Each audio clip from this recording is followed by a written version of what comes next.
Ndoda kuti undinzwisise muzukuru wangu Saint.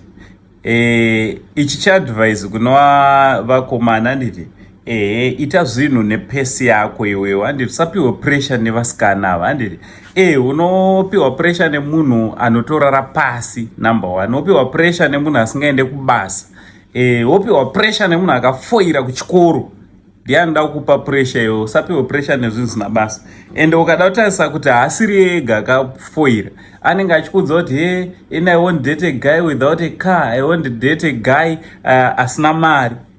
Baba vake chaicho vakamuzvara, baba vake vakamuzvara havanombobvira wakaita kana bhasikoro chaicho. Ore toti baba vake vegeneration yake hanzvadzi dzake hapana kana ane motikari hapana kana ane mari vese vachirugara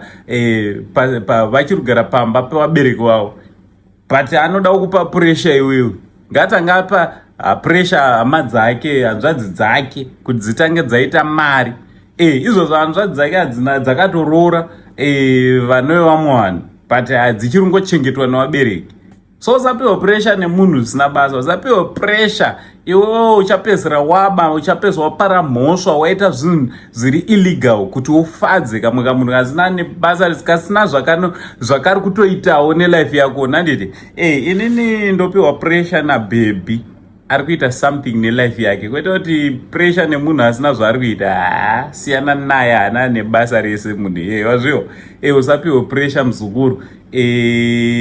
Muchimbomubvunza kuti baba wake wane mota here, baba wake chaivo havana mota, mai vake saka vagara nerombe ndozvazviri kureva. Ndingokuonesawo makona aunogona usina kuona eupenyu.